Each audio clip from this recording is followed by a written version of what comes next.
আজ world asthma day. সারা ভারতবর্ষে হাঁপানি রোগের সচেতন বার্তা দিতেই এই দিনটি পালন করা হয়। মঙ্গলবার কোচবিহার পুলিশ সুপার অফিসে কোচবিহার পুলিশের উদ্যোগে এই দিনটি পালন করা হয় এবং পুলিশ আধিকারিকদের বিশেষজ্ঞ চিকিৎসক দিয়ে হাঁপানি টেস্ট করানো হয় এবং সচেতন বার্তা দেওয়া হয় তাদের। উপস্থিত ছিলেন কোচবিহার জেলা পুলিশের অতিরিক্ত police super Krishna Gopal Meena, DSP headquarter Chandan Das সহ বিশিষ্ট চিকিৎসকরা। আপনি আমার কথা বলে চলবেন, মাঝখানে টেনে ফেলতে টানবেন, এক টানাই চলবে, ঠিক আছে, ছাপতেই থাকবে।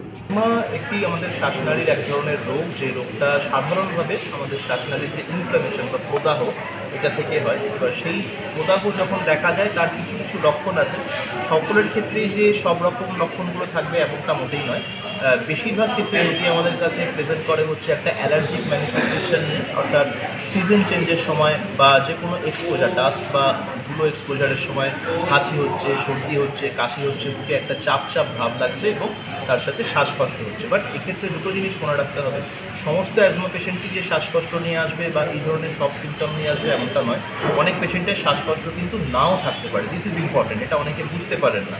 এবং সেই সিমটমটা কিন্তু সারা বছর পুরো থাকে না, কিছুদিন থাকে, আবার একদম রোগী সুস্থের মতন বিহেভ করে, আবার তারপরে কিছুদিন বাদে সিজন চেঞ্জের সময় বা যখন কোনো অ্যালার্জেন আমাদের শরীরে হচ্ছে সেই সময় আবার ফিরে আসে। তো এইগুলো মূলত অ্যাজমা রোগীর লক্ষণ এবং এই ধরনের লক্ষণকে দেখেই আমরা অ্যাজমা নির্ণয় করার চেষ্টা করি। যদিও নির্ণয় করার জন্য বেসিক কিছু টেস্ট করতে হয়, খুব দামি কিছু পরীক্ষা নয়, খুব সামান্য একটা স্পাইরোমেট্রি, একটা পিক এক্সপিরেটরি ফ্লো রেট, এই ধরনের জিনিসপত্র মেজার করতে হয়। আর আদারওয়াইজ ক্লিনিক্যালি দেখে আমরা পেশেন্টকে অ্যাজমা রোগ হিসেবে ডায়াগনোজ করি।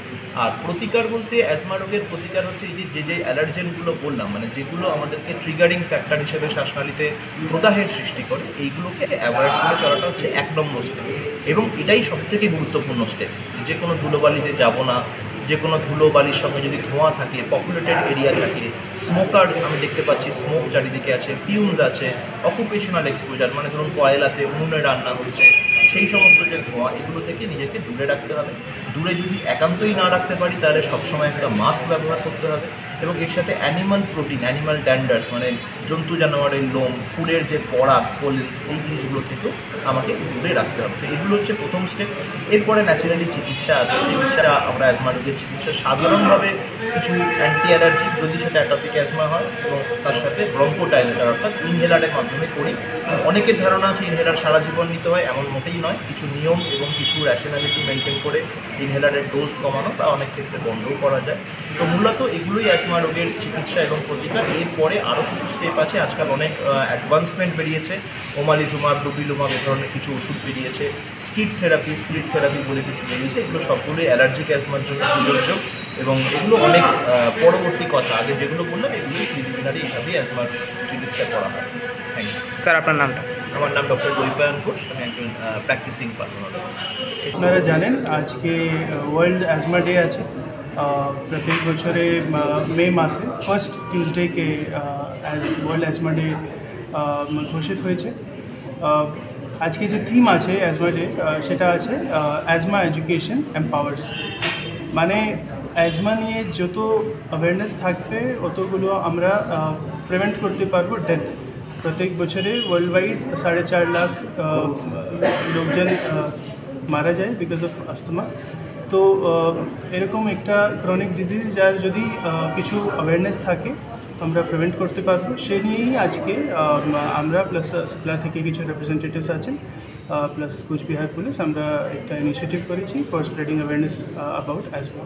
সকল উচ্চ মাধ্যমিক উত্তীর্ণ ছাত্রছাত্রীদের জন্য সুখবর। এখন স্বল্প খরচে যে কোনো প্রফেশনাল কোর্সে পড়ে ভবিষ্যৎ গড়ার সুবর্ণ সুযোগ নিয়ে এলো লক্ষ্যভেদ কোচিং সেন্টার। উচ্চ মাধ্যমিকের পরে NEET, JENPAS, JEE, BSc nursing, ANM, GNM সহ বিভিন্ন চাকরির পরীক্ষা যেমন WBCS, West Bengal police, Kolkata police, railway এবং ব্যাংকিং ইত্যাদি বিষয় যত্ন সহকারে অভিজ্ঞ শিক্ষক দ্বারা পড়ানো হয় কোচবিহারের অন্যতম লক্ষ্যভেদ কোচিং সেন্টারে। নিট ক্র্যাক করতে চাইলে অতি শীঘ্রই যোগাযোগ করুন। নিট বিষয়ে অভিজ্ঞ MBBS শিক্ষকদের মাধ্যমে ক্লাস করানো হয় এবং প্রতি মাসে বিভিন্ন মেডিকেল কলেজের ডাক্তারদের মাধ্যমে নিট বিষয়ক সেমিনার এবং সাপ্তাহিক পরীক্ষারও আয়োজন করা হয়। BSc nursing, জেনপাস, JEE, ANM, GNM এর জন্য স্পেশাল শিক্ষকদের মাধ্যমে ক্লাস করানো হয়। তাই শীঘ্রই যোগাযোগ করুন। আসন সংখ্যা সীমিত, মাত্র 20 জন ছাত্রছাত্রী ভর্তির সুযোগ পাবেন। ঠিকানা কোচবিহার রাজমাতা দিঘির উত্তর প্রান্তে। যোগাযোগ 9475946616 অথবা 6295984115। বাড়িতে ফুল ফলের বাগান করবেন? ভাবছেন কোথায় পাওয়া যাবে চারা গাছ? এই প্রথম কোচবিহার শহরে natural nest interior nest interior nursery নিয়ে এলো দেশ বিদেশের ফুল, ফল ও নানান ধরনের চারা গাছ। এছাড়াও indoor, outdoor and ornamental plants চারা গাছকে সুস্থ রাখতে পাওয়া যায় নানান উপকরণ। আমাদের ঠিকানা nest interior, Keshab road, opposite of Rajbari stadium, Cooch Behar.